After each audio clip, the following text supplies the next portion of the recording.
ለኢትዮጵያውያን ታላቅ የምስራች ተሰምቷል። አሜሪካ ውስጥ ለሚገኙ ስደተኞችም ትልቅ ብስራት ተበስሯል። የቲፒኤስ ውሳኔ ብዙዎችን እያስፈነደቀ ይገኛል። ይህ ምን አይነት ፋይዳ ይኖረዋል የሚለውን ለእናንተ የምናቀርብ ይሆናል። በአሜሪካ የምትገኙ ተከታታዮቻችን እንኳን ደስ ያላችሁ እያልን የዩቲዩብ ቻናላችንን ሰብስክራይብ ማድረጋችሁ እንዳትረሱ በጥብቅ እናሳስባለን። ሌሎች ተያያዥ የጉዞ ጉዳዮች እና የቪዛ ነገሮችን ለመከታተል የዩቲዩብ ቻናላችንን ሰብስክራይብ ማድረጋችሁን አትርሱ። ሰላም ጤና ይስጥልን፣ እንደምን ከርማችኋል? በትናንትናው ዕለት የተሰማው አዲሱ ዜና ብዙዎችን እያስፈነደቀ ይገኛል። የዶናልድ ትራምፕ አዲሱ አስተዳደር ለስደተኞች እጅግ በጣም አስከፊው አስተዳደር ተብሎ ተሰይሞ በብዙዎች ዘንድ ውግዘት እየቀረበበት መሆኑ የሚታወስ ሲሆን በአሁኑ ሰዓት ቲፒኤስ የተሰኘውን ወይም በእንግሊዝኛ አጠራሩ ቴምፖራሪ ፕሮቴክሽን ስታተስ የሚባለውን ለስደተኞች የሚሰጠውን ልዩ ችሮታ ለማስቀረት የተለያዩ እንቅስቃሴዎች እየተደረጉ ነው። ፌብሩዋሪ 14 ይህ ችሮታ እንደሚያበቃ በይፋ የተገለጸ ሲሆን በሌላ በኩል ደግሞ የመብት ተሟጋቾች ቲፒኤስ ተጠናክሮ እንዲቀጥልና ዜጎችም በአሜሪካ ውስጥ የመስራትና የመኖር መብታቸው እንዲረጋገጥ በተለይም ጦርነትና ሌሎች የደህንነት ስጋቶች ያሉባቸው ሀገራት የመጡ ስደተኞች በአሜሪካ የመንቀሳቀስ የመስራትና የመኖር መብታቸው እንዲረጋገጥ ቲፒኤስ መራዘም አለበት ሲሉ ጥያቄያቸውን ሲያቀርቡ ነበር። ከዚህ ቀደምም የክስ ሂደት ተጀምሮ እንደነበረ አይዘነጋም። ወደዚሁ ጉዳይ ከማምራታችን በፊት ከሰሞኑና ከዚህ በፊት የተፈጠሩ አንዳንድ ሁነቶችን ማስታወስ ሳይገባን አይቀርም። የዶናልድ ትራምፕ አስተዳደር ከዚህ ቀደም በነበረው ተርም ማለት በመጀመሪያው ተርም ለስደተኞች ያለውን ጉልህ ነቀፌታ ሲያቀርብ መቆየቱ ይነገራል። ትራምፕ ወደ ስልጣን ከመምጣታቸው በፊት ስደተኞችን በተለይም በሜክሲኮ ድንበር የሚገቡ ስደተኞችን የሚያስቀር ግንብ ለመስራትና ይሄን ግንብ ለመስራት ደግሞ ከሜክሲኮ መንግስት ክፍያ እንደሚጠይቁ ተናግረው ነበር። ይህ ጉዳይ እንግዲህ ሰፋ ብሎ በፖሊሲ ደረጃ በዚህኛው ተርማቸው ላይ እየተከናወነ ይገኛል። በብዛት በሚኒሶታ አካባቢ የተፈጠረው ሁኔታ የምታውቁት ነው። አይሲኢ የተሰኘው የአገሪቱ የኢሚግሬሽን ተቆጣጣሪ ተቋም በሁለት ዜጎች ላይ የፈጸመው ግድያና በስደተኞች ላይ እያከናወነ ያለው የጅምላ እስር ብዙዎችን ወደ ተቃውሞ ገፍቷቸው የክረምቱ ማለትም የፈረንጆቹ ክረምት የበረዶ ሀሩር ራሱ ሳይበግራቸው ለተቃውሞ እንዲነሳሱ አድርጓቸው ነበር። የዶናልድ ትራምፕ አስተዳደር ከዚህ ቀደምም ስደተኞችን ዲፖርት ወይም ደግሞ ወደ ሀገራቸው የመመለስ ሂደት ሲያከናውን መቆየቱ የሚነገር ሲሆን ለብዙዎቹም በፈቃደኝነት ወደ ቀድሞ አገራቸው ማለትም ወደ መጡበት ሀገራቸው መመለስ እንዲነሳሱ የብዙ ሺህ ዶላር ሽልማት እንደሚሰጥ ሲናገር ነበር።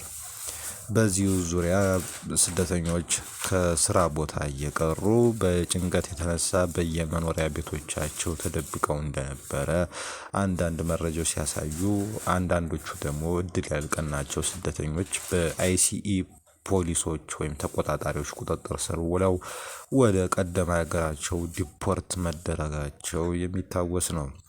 አሁን ከሰሞኑ የሚደረገው እንቅስቃሴ በቀጣዩ ምርጫ የዶናልድ ትራምፕ አስተዳደር ቀጣይነት እንዳይኖረው ያደርጋል በሚል በስደተኞች ተስፋ እየተደረገ ቢገኝም ለጊዜው ግን ስጋቱ አሁንም ቀጥሎ ይገኛል። ይህ ስጋት በጣም በተጠናከረ ሁኔታ ስለመቀጠሉ የአገሪቱ መገናኛ ብዙሃን የተናገሩ ነው። አንዳንድ ሴናተሮችም ከስደተኞች ጎን በመቆም ያላቸውን አጋርነት እያሳዩ ይገኛሉ። እንደነ ኤልሃን ኦመር ያሉ ትውልደ ሶማሊያዊት አይነት ከስደተኛ ቤተሰብ የተገኙ ሴናተሮችም ሆኑ የአገሪቱ አፈር ያበቀለቻቸው ነጫጭ ስደተኛ ማለትም ሴናተሮች ለስደተኞች ያላቸውን አጋርነት ገልጸዋል። ከዚሁ ጋር በተያያዘ በሴኔቱ ወይ በኮንግረሱ በኩል የዶናልድ ትራምፕ ለአይሲኢ እና ለሀገር ውስጥ ደህንነት ማለትም ዲኤችኤስ የሚፈሰስ የሚደረገው በጀት ለጊዜው እንዲገታና ምርመራ እንዲደረግበት ውሳኔ ተላልፎ እንዲተላለፍ በውይይት ሂደት ላይ እንደነበረ የመረጃ ምንጮች የሀገሪቱ የዜና አውታሮች ሲናገሩ ነበር። ይህ ጉዳይ በተለይ ለመብት ተሟጋቾች እጅግ በጣም አስደሳች ሂደት ነው። ምክንያቱም ለአይሲኢ እና ለዲኤችኤስ ፈሰስ የሚደረገው በጀት ገደብ ከተጣለበት ለስደተኞች ላይ የሚደርሰው ጫናና ጥቃት የመቀነስ ሂደቱ እጅግ በጣም ተስፋ ሰጪ ነው ተብሎ ስለታመነ ነው። ቀጣዩም ሂደት የምንመለከተው ቢሆንም የዶናልድ ትራምፕ አስተዳደር በዚህ ሁኔታ ከቀጠለ በቀጣዩ ተርም ወይም ደግሞ በቀጣዩ የምርጫ የአስተዳደር ዓመት ቀጣይነት እንደማይኖረውና ዴሞክራቶች ወደ ስልጣን ሊመጡ እንደሚችሉ ፍንጭ የሰጠ ሁኔታ ነው ተብሏል።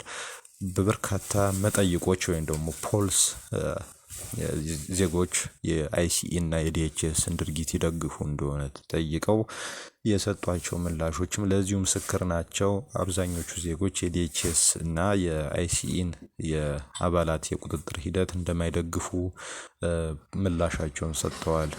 በአብዛኛው ሕዝብ ለስደተኞች ያለውን አጋርነት ያሳየበት ነው ሲባል ነበር።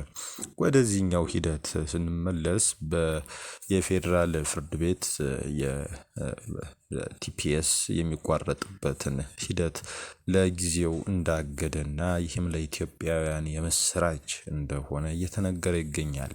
በዩናይትድ ስቴትስ የሚኖሩ በሺዎች የሚቆጠሩ ኢትዮጵያውያን ተፈጻሚ ሊሆንባቸው የነበረውን ከሀገር የማስወጣት ውሳኔ የፌዴራል ፍርድ ቤት ለጊዜው ማገዱ ተነግሯል። የቦስተን የፌዴራል ዲስትሪክት ዳኛ ብራያን መርፊ ትናንት አርብ ጥር 22 ቀን 2018 ወይም ጃንዋሪ 30 2026 በሰጡት ውሳኔ የፕሬዝዳንት ዶናልድ ትራምፕ አስተዳደር ለኢትዮጵያውያን ተሰጥቶ የነበረውን የጊዜያዊ ሕግ ከለላ ወይም ቴምፖራሪ ፕሮቴክሽን ስታተስ በአጽሮተ ቃሉ ቲፒኤስ ለማቋረጥ የነበረውን እቅድ እንዲቆም አዘዋል።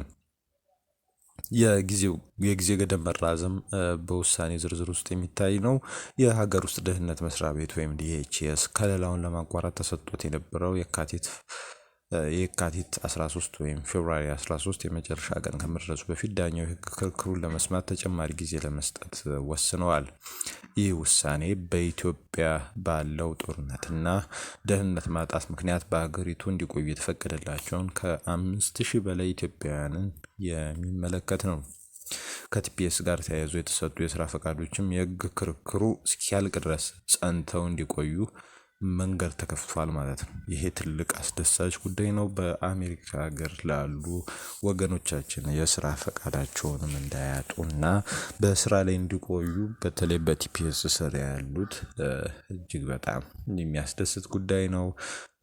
የሰብአዊ መብት ተሟጋቾች እና የህግ ባለሙያዎች በኢትዮጵያ ያለው ሁኔታ አሁንም አስተማማኝ አለመሆኑን በመጥቀስ ክስ መመስረታቸው ይታወቃል።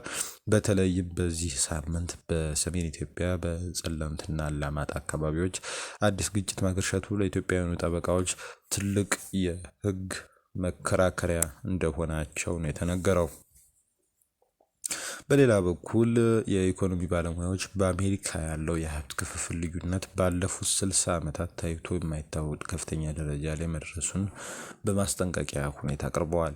የላይኛው 1% የህብረተሰብ ክፍል የሀገሪቱን አጠቃላይ ሀብት 32 በመቶ በእጃቸው አስገብተዋል። የታችኛው 50% ወይም ግማሹ የአሜሪካ ህዝብ የያዘው ሀብት ግን ከአጠቃላይ ሀብቱ 2.5% ብቻ መሆኑ ተገልጿል።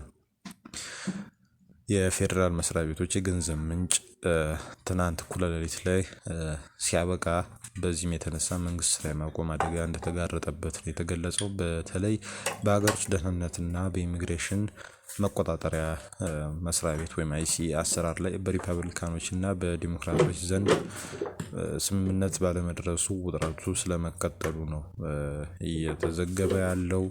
በበርካታ ሁኔታ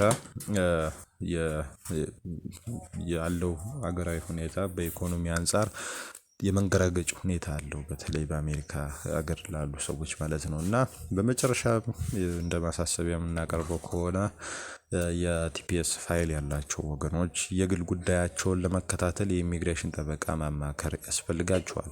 ይህም ካልሆነ ግን የዩኤስ ሲአይኤስ ድረገጽንም መመልከት እንደሚመከር የዘርፉ ባለሙያዎች ይናገራሉ።